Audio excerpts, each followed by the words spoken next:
Okay. Jaya Radha Madhava Kunja Bihari.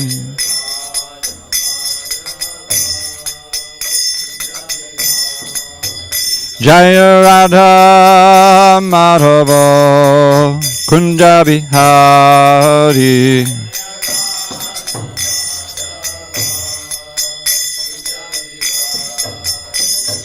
Gopi Jana Vallabha Girivardhari.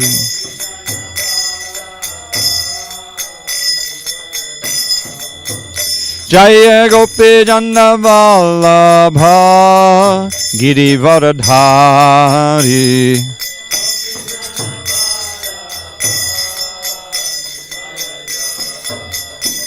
Yashodanandana Vrajajana Ranjana. Yashodanandana Vrajajana Ranjana. Yamuna Tira Vanachari. Jamuna Tira Vanachari. Jaya Radha Madhava Kunja Bihari.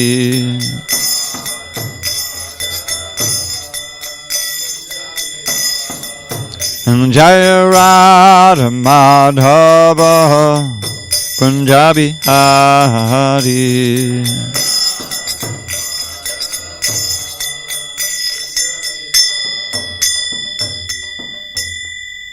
Jaya Mr. Paramahansa Parudikacharya Ashtotartha Sri Srimad Divine Grace Srila A.C. Bhaktivedanta Swami Prabhupada Ki Jai. ISKCON BBT Founder Acharya Srila Prabhupada Ki Jai. Jaya Vishnupad Paramahansa Parudikacharya Ashtotartha Sri Srimad Divine Grace Srila Bhakti Siddhanta Saraswati Thakur Ki Jai. Ananda Koti Vaishnavindra Ki Jai. Namacharya Srila Haridas Thakur Ki Jai. Grantaraj srimadbhagavatam Ki Jai. Samaveta Bhaktivinoda Ki Jai. All glories to the assembled devotees. All glories to the assembled devotees. All glories to the assembled devotees. All glory to Shri Guru and Gauranga. Okay, we can open that door a little bit. Thank you.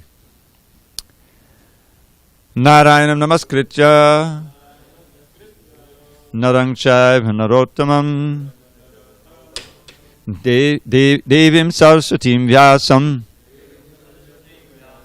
Tato Jai Mudiriyet.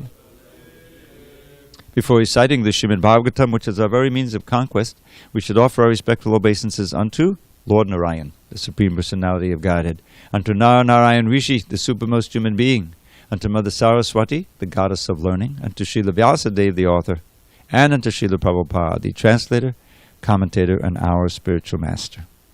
Anashta Prayesha Bhadreshu Nityam Bhagavata Sevaya Bhagavatyuttama Shloke Bhakti Bhavati Naishtiki. By regular attendance in classes on Srimad Bhagavatam, and by rendering devotional service to the pure devotee, all that is inauspicious within the heart is destroyed almost to nil, and loving devotion to the Supreme Lord, who is glorified in transcendental songs, is established as an irrevocable fact. Om Namo Bhagavate Vasudevaya. Om Namo Bhagavate Vasudevaya. Om Namo Bhagavate Vasudevaya. On this 23rd day of September 2020 in SanDiego, we're reading from Srimad Bhagavatam, translation and commentary by His Divine Grace A.C. Bhaktivedanta Swami Prabhupada. And we are in the fourth canto, entitled The Creation of the Fourth Order. Chapter 26, King Puranjan goes to the forest to hunt, and his queen becomes angry. Text number 8. Wait a minute. Alright, text number 8. Sorry about that. Anyata karma kurvano manarudho nabadyate guna pravaha patito nasta pragyo vajatyadaha. Anyatha karma kurvano manarudho nabadyate guna pravaha patito nasta pragyo vajatyadaha. Anyatha karma kurvano manarudho nabadyate guna pravaha patito nasta pragyo vajatyadaha.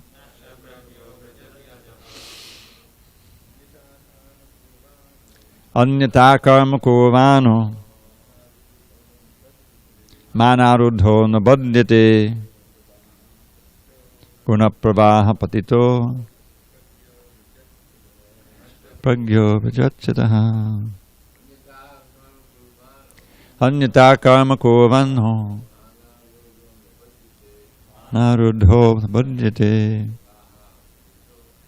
pravaha patito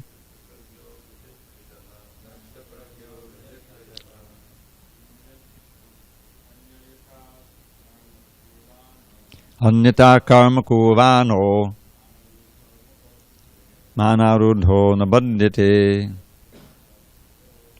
pravaha patito nasta pragyo vajatyadaha. Anyatha karma kurvano manarudho nabadyate guna pravaha patito nasta pragyo. Anyatha, otherwise. Karma, fruit of activities.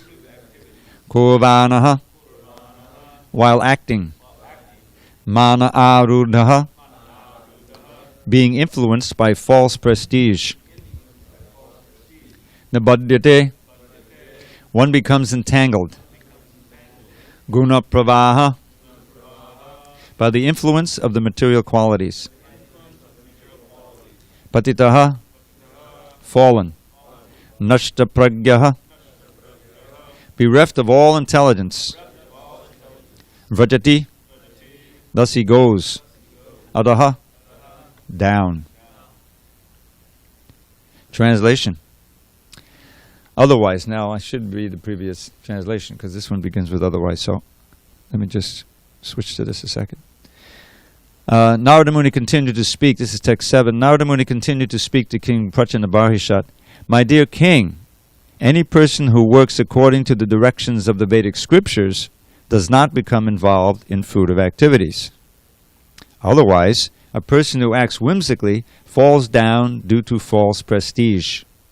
Thus he becomes involved in the laws of nature, which are composed of the three qualities: goodness, passion, and ignorance.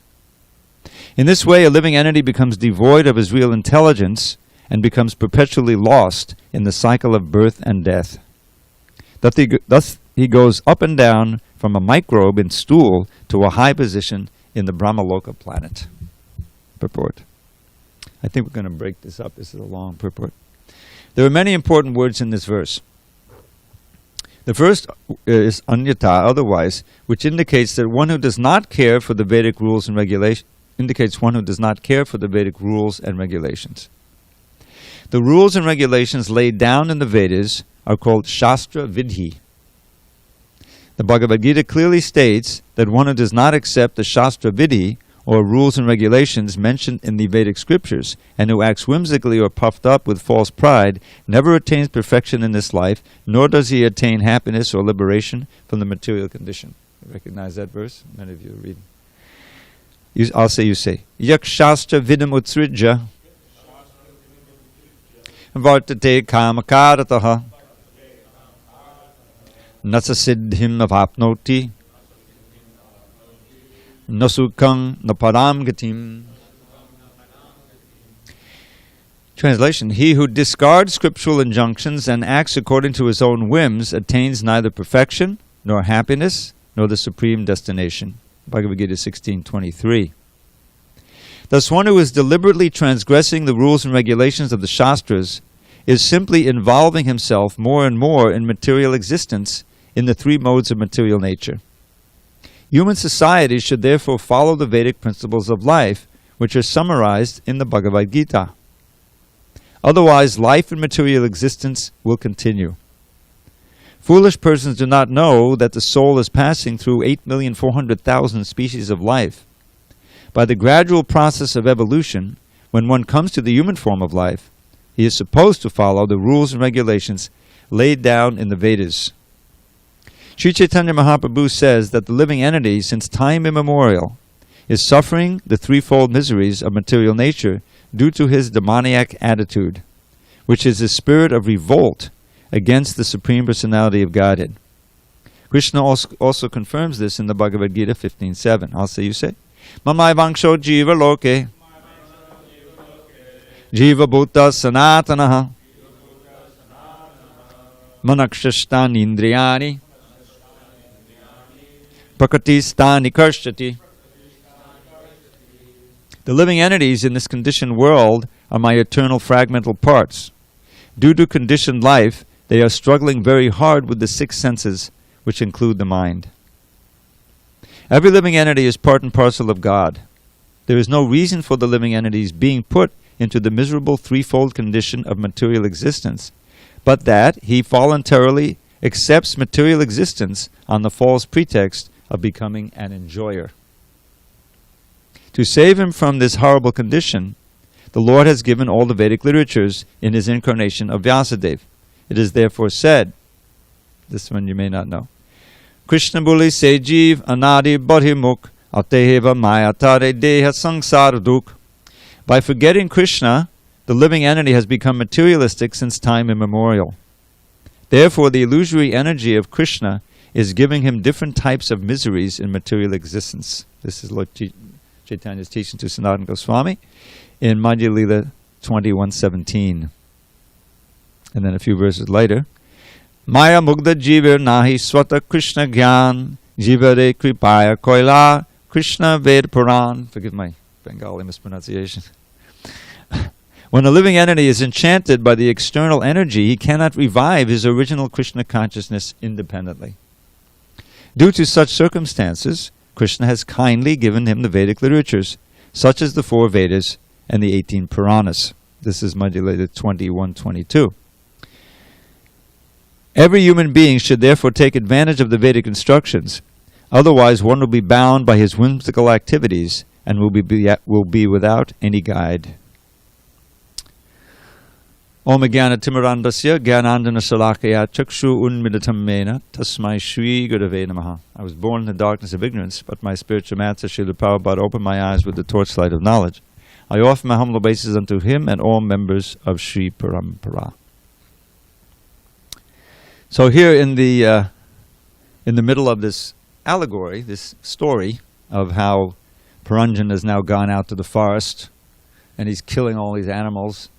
He's clearly been overwhelmed with, somewhat of the mode of ignorance here, because to be very cruel and to be uncaring and it doesn't even say why he's killing them. He's not eating each of them, but so then Narada Muni comes in, or he's speaking to King Pratapabhaja, and he's kind of giving a little commentary here.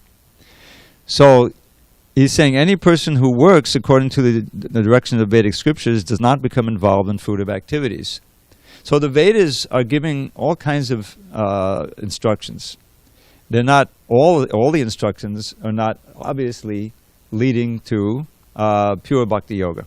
We have the whole karma kanda section of the Vedas, which gives you very strict rules and regulations, how to perform sacrifices, how to live in this world to get a better material life in the next world, even going to heaven, you see. Now ultimately, as Vaishnavas, that Krishna teaches in the Bhagavad Gita, this is also self-defeating. Even if you do get to go to heaven, it's limited by time, and eventually your punya runs out and you have to get back again to this world of birth and death. So, but still, it's better than acting completely against or ignorant of the Vedic scriptures, and losing your human life, going down to, as Prabhupada would often say, a life of a worm and stool, and then gradually we have to come all the way back up to the human life.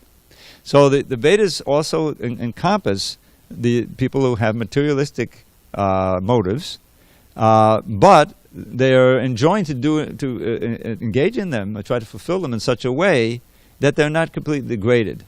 And along the way, they'll cross the Bhagavad Gita and say, well, this isn't very smart either. And that's what's happening here with Narada Muni. Because after all, the context is Prachana Bharashad is performing all these Vedic sacrifices. Now, he's not doing it perfectly, and so he's going to, he's going to suffer unless he really surrenders to Krishna. But at least he's trying to follow some sacrifices. So now he's saying that if one completely disregards them, then Prabhupada describes what the result of that is in this very detailed and rich purport. So first he quotes a very pertinent verse, because in this verse it talks about the regulations of the Shastras, and that's the vidhis, the Shastra vidhi. We're performing as devotees, generally, what's called Vaidhi Bhakti, which is a part of sadhana bhakti. Sadhana is practice, as devotional service in practice. It has different parts. The first is elementary, according to the rules and regulations. Do this, don't do this. And when you're willing to accept the do's and the don'ts, as far as you can handle, make your best effort, then you become a Vaidhi Bhakta. The Vaidhis are the rules and regulations.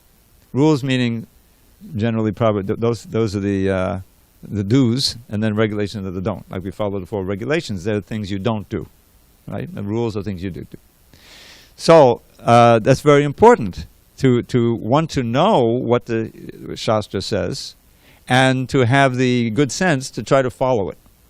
You see, and if one comes to the point of even following the materialistic part, then fortunately, if you're fortunate, you'll come in touch with someone like Narada Muni or Narada Muni's representative, who will encourage you to follow the ultimate instructions, which lead you out of the material world entirely. That's the plan, because everyone's not ready to immediately take up pure bhakti. That's why we're here.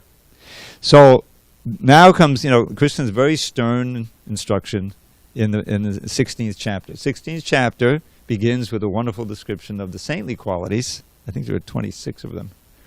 And then he says, now I'm going to describe the demoniac qualities.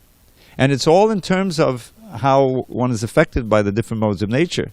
Because we learn here, and we know that ultimately every living entity is coming from Krishna. So we were once pure, but you can come down to the point of being demoniac, of being completely divorced from God, from the Vedic scriptures and everything. So he describes some of that at length in the 16th chapter, and he concludes the chapter with these 4 verses, which I'll share with you. This is one of them, the one he gives. So Krishna describes someone who's simply of demonic nature. Ishwaroham aham bhogi siddhoham balavansuki. I'm the Lord, I'm the enjoyer, I'm perfect, powerful, and happy. You may recognize people in your circle of famous people who have that mood, more or less. And it says, I cast them down again and again and again until they go into lower forms of life. This is a hellish existence. So then he says, Trivadam nadakasedam dvaram nashanam atmana kama krodha tata lobas tasmade tatrayam tijay. There are 3 gates leading to this hell: lust, anger, and greed. One who has escaped those gates can go up and eventually go back to God. So kama krodha tasmade tatrayam tijay. So one should try to avoid these gates. And then he says, Trivadam nadakasedam. I forgot how the next verse goes exactly. But one who has escaped these 3 gates of hell can go up to the final goal. And then comes this verse. So he goes back and forth. He's concluding the chapter with very important instruction. One who gives up the Shastra. Now he's introduced in these 4 verses this idea of the Shastra. The Shastra vidhis is our salvation. You see? We have Krishna appears externally out of his mercy, because we can't see him in the heart. We can't listen to him. He's there with us, trying to give us good instruction. But he's seeing, okay, he's just more or less a witness. And, he's Upadrashta Anumanta, and permitter, sanctioner for our activities. But he doesn't want us to do these things. He's like the bird in the tree, just watching the enjoying bird go through until he gets to his senses and consults the original bird. That's the Upanishadic analogy. It's also there in the Bhagavatam. So this verse says, yes, if one disregards, has no regard for the Shastra, Utsrija means cast him far away, and continues to act according to his lust and his whims, Vartate kama karataha. Kama is one of those gates, right? It's the first gate. Then cannot get perfection, cannot get happiness, what to speak of going to the supreme goal. You see?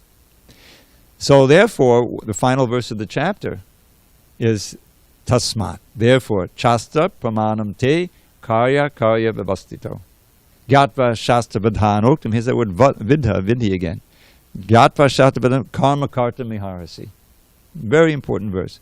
Therefore, if we want to avoid these gates to go to hell, and if we're not hooked up to the Vedas, then we can be easily overwhelmed by the modes of nature and go down.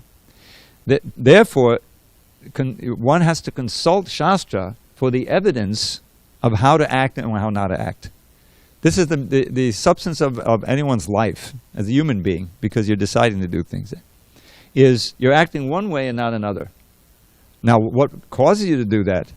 Well, you can be simply, being controlled by the modes of nature. You think you're deciding it, but really it's the lust and anger and the greed that's making you do this and that. You think, and you're going. So therefore, if you want to escape this and these three gates and go back to Godhead, you have to consult Shastra. Tasmat Shastra pramanam te. This word pramana means evidence that you accept as authoritative, that you're going to follow. Karya vyavastito. Gyatva Shastra Vedanoktam, and having consulted Shastra and understanding the vidhis in the Shastra, one should act according to them as a matter of duty. You're not going to spontaneously act, because you're going to act according to the modes of nature. So therefore you have to accept this concept of duty, which is a higher instruction given to you. That's why it says Krishna has nothing to do. Natasya karyam karanam tavidyate. He has no duty, because there's no one above him who can give him something. But he takes his responsibility, takes the trouble to come down here periodically, and undergo all of the opposition that he gets, all the demons. Just read the Krishna book, just in order to protect the devotees, reestablish Dharma, and get rid of the miscreants. That's what he came 5,000 years ago. So he accepts that on himself. But we should accept the instructions of the Shastra as a higher instruction. Now, it's invaluable and absolutely necessary to have someone who embodies that Shastra and who is giving you the Shastra in the proper way. Otherwise, I like to tell this story way back when I first started, getting involved with yoga and Eastern thought and things. I was living in the Lower East Side, 1 block from Tompkins Square Park. But I would see the devotees mostly in coming down to St. Mark's Place, which is the main drag there in the Lower East Side. But I was so far away from them that there was no way I could get interested. But still, just being down there, I started to get interested in the Tibetan Book of the Dead and read this and that, So I was in the library, and there were the Vedas. It was like multiple big green thick books, some translation. I don't know what translation it was. I think the Upanishads were there and everything. And I picked one off and looked at it and put it back on the shelf. And there's no way I could have any access to it, because I had no person who could give it to me and who could personify the teachings there, and and no context. So I read this, read that. Of course, eventually, by great fortune, I came in touch with Prabhupada's books, and they, of course, had a great effect on me and brought me to the temple and association like that. So, but Prabhupada, his whole life was dedicated to personifying the Shastra Vidhi and giving it out for the benefit of all the people. It's just the opposite of this mood of, let me dominate this person, let me kill this animal, I mean, even to the point, the pure spirit soul can come to the point of taking pleasure in the pain of others. Schadenfreude. Like we have this phrase, that's the German thing, came out during the war, Nazis. Paraduka duki. You've heard that phrase before? Balaram, what does it mean?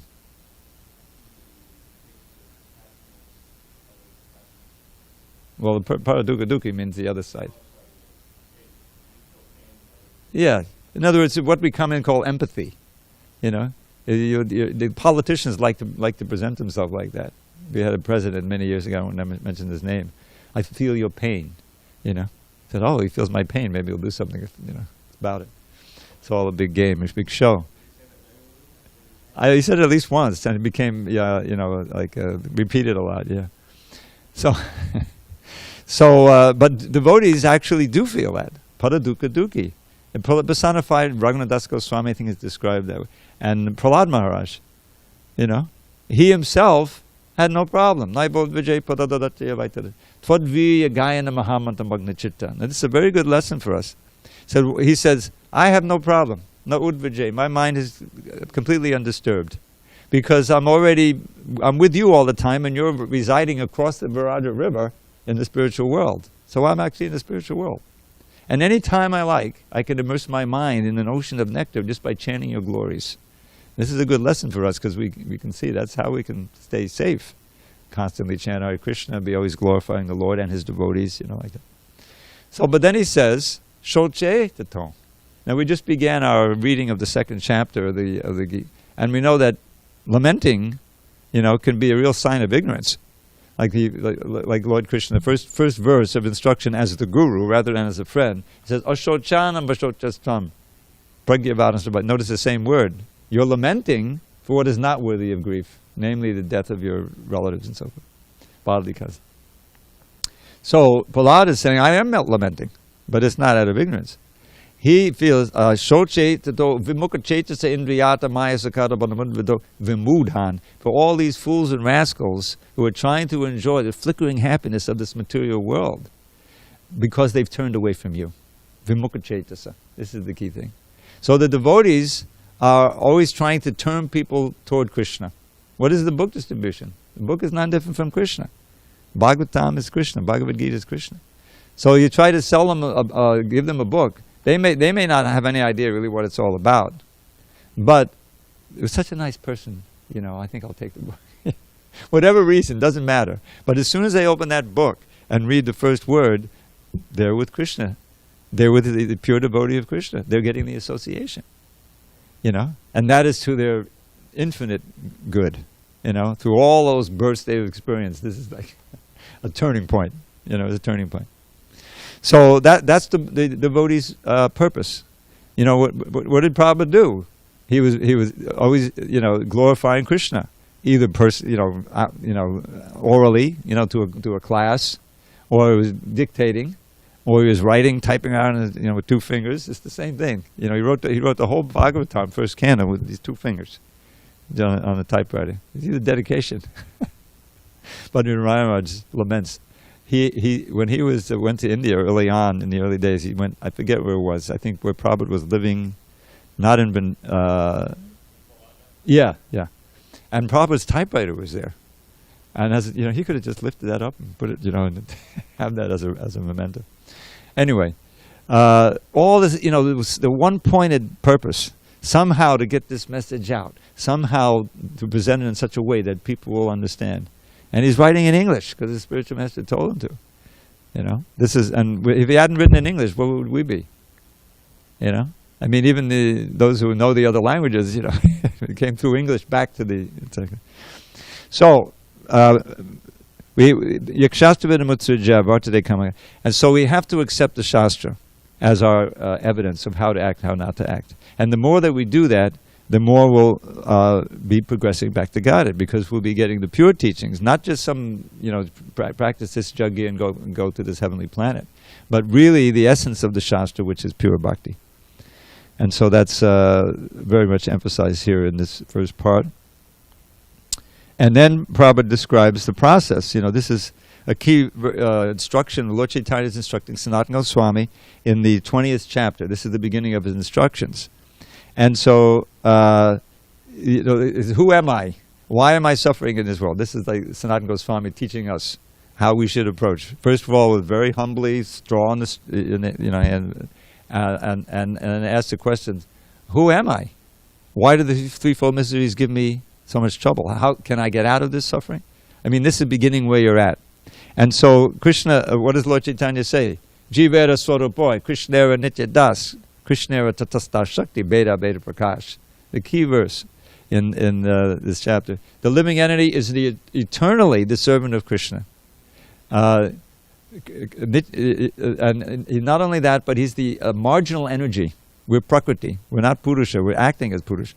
So marginal energy means that we have the propensity to live either in the material or in the spiritual world. In other words, because we're minute, we can be overwhelmed by the material energy. If we turn our back on Krishna, which is our free will. Krishna's given us our free will to do that. And Beta Beta Prakash, but we're simultaneously one with and different from Krishna, as is everything. This is the central verse, you know. And a few verses later, he gives this verse, Krishna Buli Se Jiva Nade Bahimukha Ateva Mayatare Deha Sangsar Dukkha. So having forgotten Krishna, because we turned away, we wanted to be the enjoyers, Anadi Bahimukha. Bhakti means literally turning your face from Krishna. And it's virtually, infinite. In other words, from time immemorial. It's so long ago, there's no point in trying to track it down. Therefore, Maya gives us all of these miseries, samsara dukkha. She's a servant of Krishna, She's like the prison guard.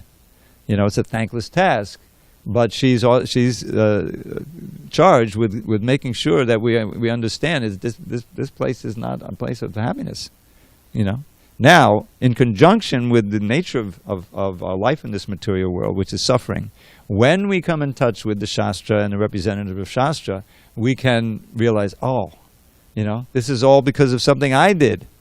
It's when we blame others for our miseries, that's when we stay entangled in here, But when we say, this is because how can I get out? By reforming my own activity. So then in a few verses later, he says, therefore, Krishna has given the Vedas and the Puranas to teach us out of his mercy. So that's the essence of what we read so far. Any questions or comments on that part? This is quite a vast purport. Okay, so we'll go on.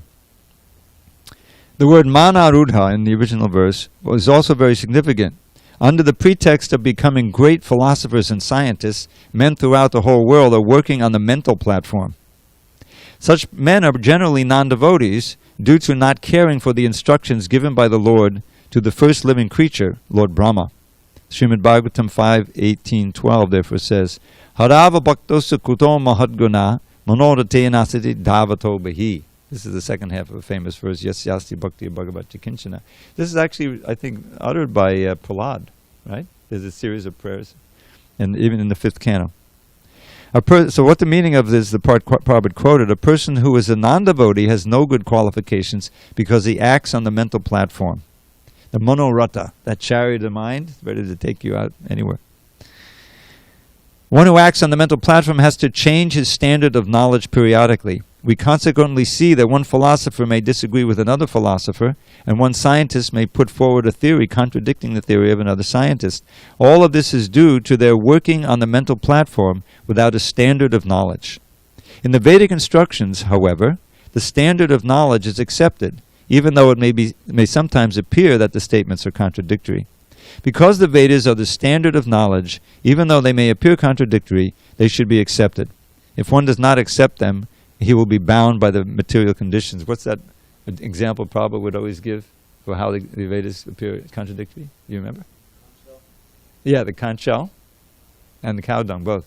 Yeah, there's an injunction, that the bones of an animal are impure. If you come in touch with it, you have to take a bath. But what is the conch? Conch is a bone of an animal. And yet it's taken on the altar, you blow the conch shell, it's pure. Same thing with cow dung. The stool of an animal, if you touch it, you have to take a bath, even your own, But the stool of the cow dung, is very purified. You purify the altar and everything with that, cow and urine, So it seems contradictory, but it's not. Now, the material conditions are described in this verse as guna pravaha, the flowing of the three modes. And pravaha is like a flooding, river. It's like very powerful. The flowing of the three modes of material nature. Srila Bhaktivinoda Thakur therefore says in a song, Miche Maya Vashe Yache Beshe Kacha Habuldubi Bhai. O brothers, why are you suffering? Why are you sometimes being drowned in the waves of material nature, and sometimes coming to the surface? Jiv Krishna Das, E Vishvas, Karli Tatara Dukkanai. Please therefore accept yourself as a servant of Krishna. This Jiva Krishna Das is exactly from that verse by Lord Chaitanya. Vishvas, have the conviction that you're, and then accept. Then you will be freed from all miseries.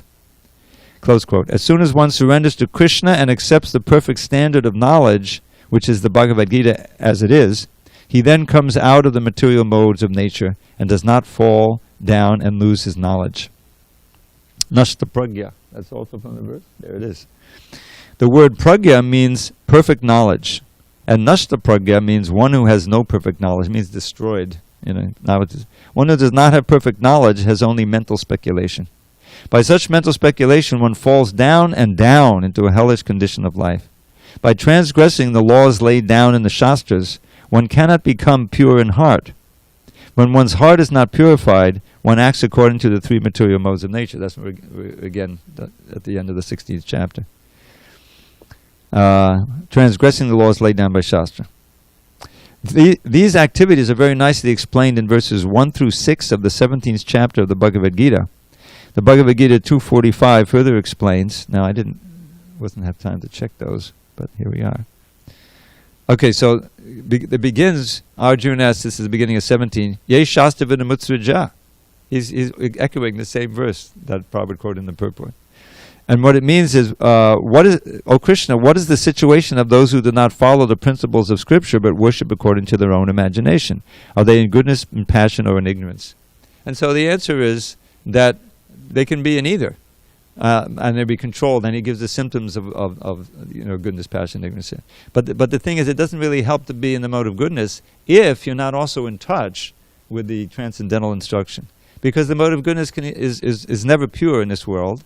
It's infected by some amount of passion and ignorance, and the chances are, that eventually you'll be controlled by the lower modes.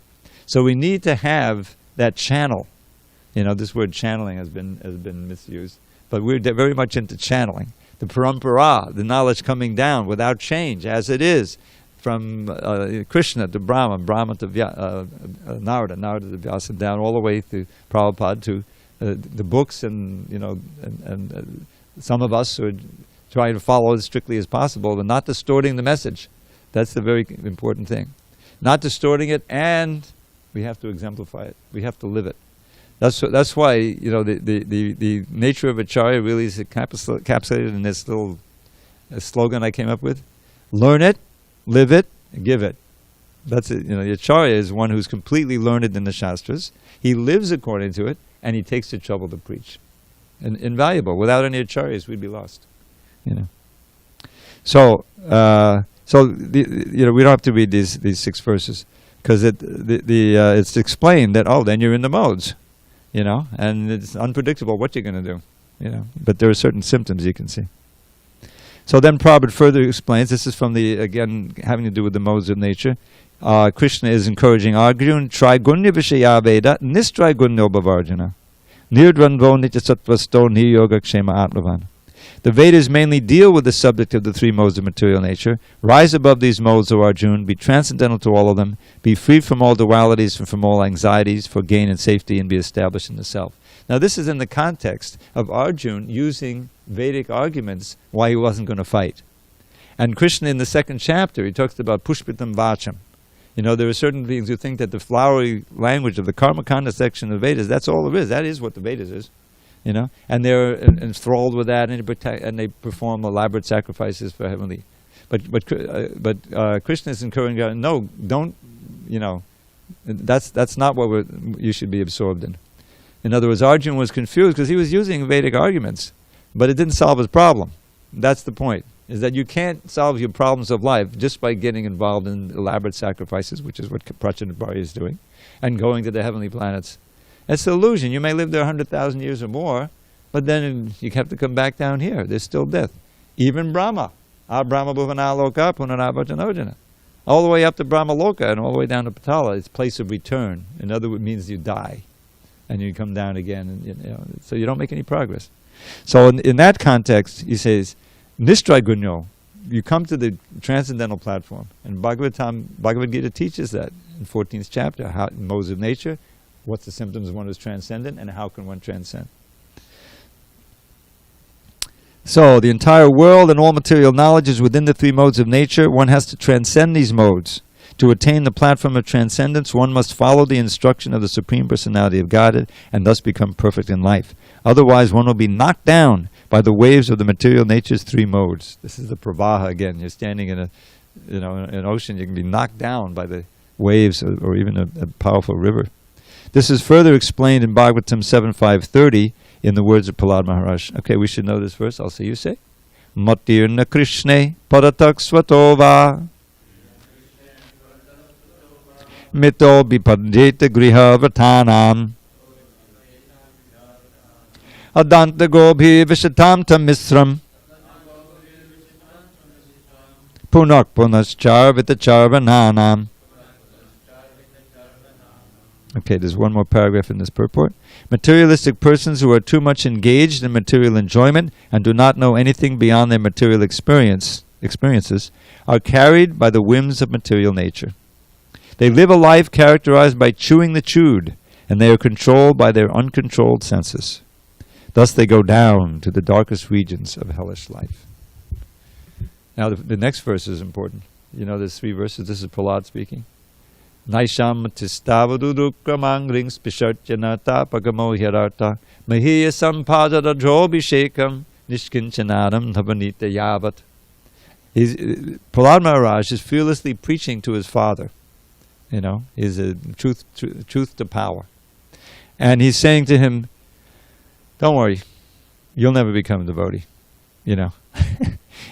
Someone who is a Danta Gobir, his senses are out of control, and he's taken a firm vow to try to enjoy materialistic family life, then he can't place his mind on Krishna, Matirna Krishna. Whether he tries on his own, he meets with others, if he's taken that position, he's impervious. Because he's too busy chewing the chewed. Or as I like to say, viewing the viewed. There's an unlimited, screen, so we can see. So, the next verse actually is nice. They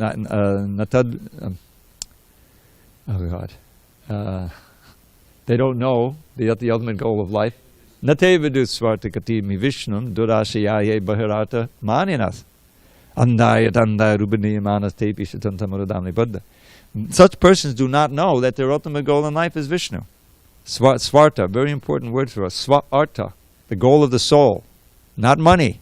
That's enjoying. Second chapter, first canto, is that Dharma is not meant for artha, it's meant for liberation and ultimately for Krishna. So they don't know that the ultimate goal is Vishnu. They have also external goals. Bahirartha manina, never to be fulfilled. Durashya. You can long and long and long, but you'll never be happy with it. But they're encouraged in such misconceptions by other blind people. You got the blind leading the blind, generation after generation, andaya tandaya rupadiyamana, and all of them stay bound up by the very powerful ropes of the modes of nature and so forth. So what's the solution? The last one. Naisha matistavarudu kramanging spishajanata yararta. This is a great phrase. Naisham matis tavarudu kramanging spishati anarta pagamo yararta. To touch the lotus feet of the Lord with your mind. In other words, you'll never be able to do that. To achieve this goal, artha, which will get rid of all your unarthas. You see? Unless you bathe yourself in the foot dust of the pure devotee. The whole idea is you have to approach a living Bhagavatam and then take from him instruction. And then one can completely turn around his whole mentality. That's the idea. We need a revolution in our own consciousness. The revolution has to begin inside. And Tad Bhagavasogo Janataga Viplavo. The words of this Bhagavatam are made to bring about a revolution in misdirected civilization. And that revolution must begin in the heart. It's not a question of who owns the means of production or all that nonsense. It's something in the heart. And then one can, be attracted to learn to think of Krishna. Otherwise it's impossible. So there's a very rich purport here. There's much more could be said, but it's 8:35. Any questions, comments, objections?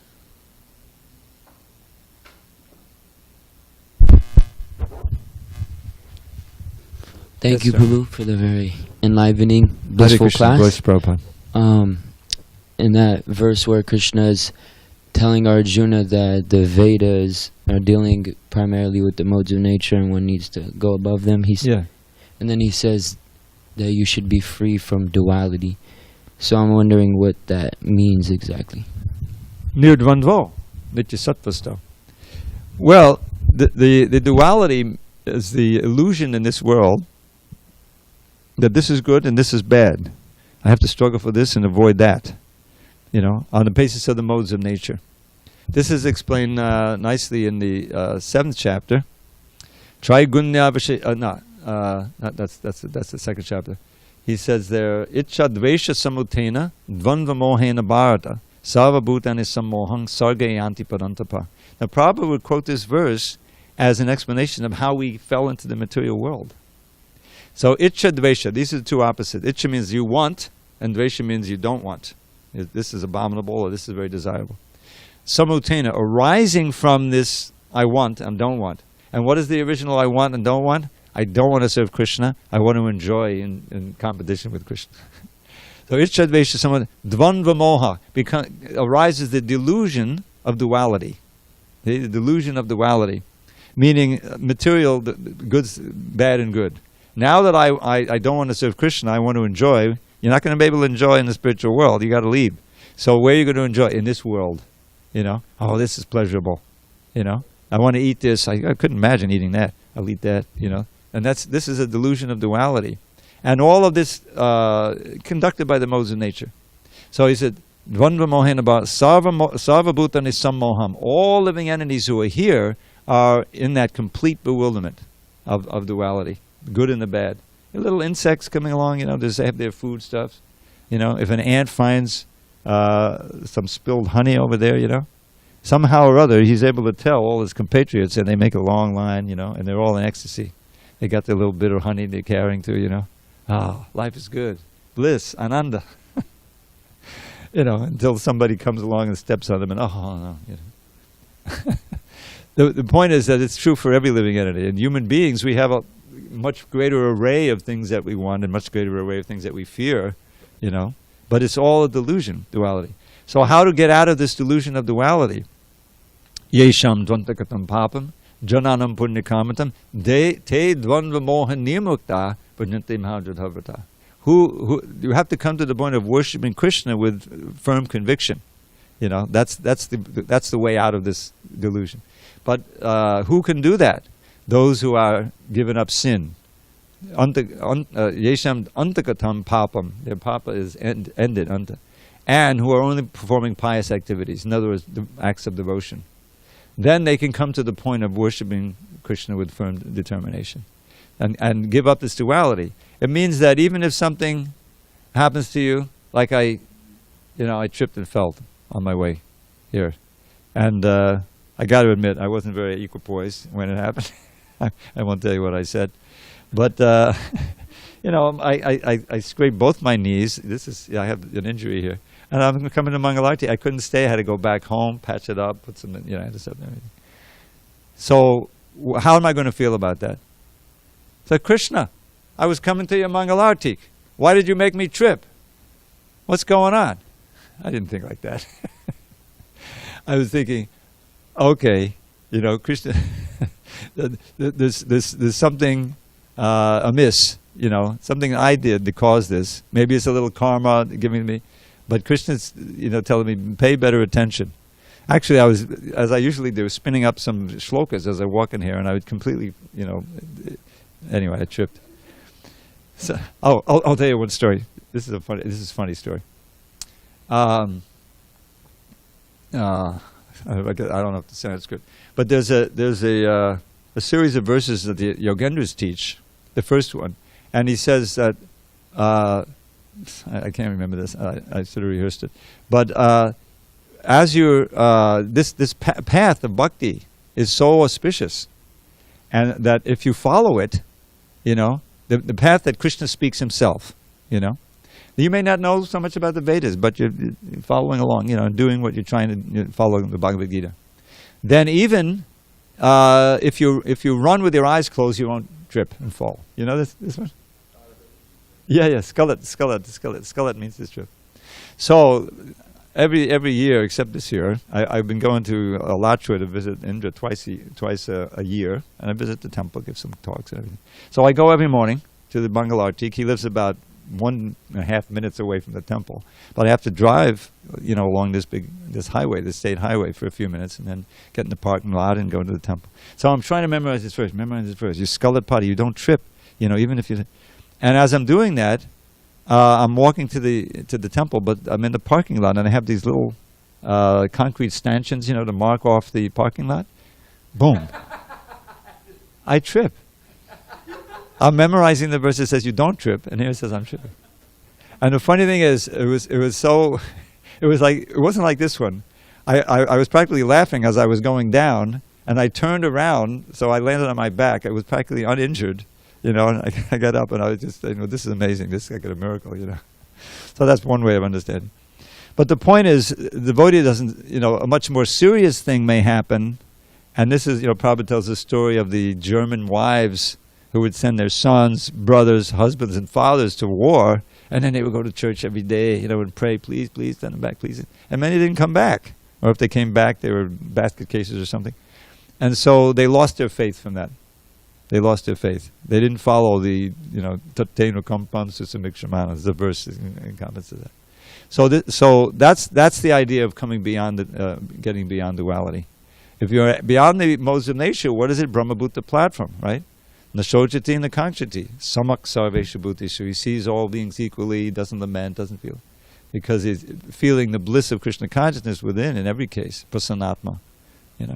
So that's the idea. But here at the beginning of Gita, he's Trigunya Vishaya Veda. He's saying that part of the Vedas that you're quoting, that's not going to save you. You listen to me, you come beyond the modes of nature. And then, at least that's what I understand. Thank you very much. All glories to Srila Prabhupada.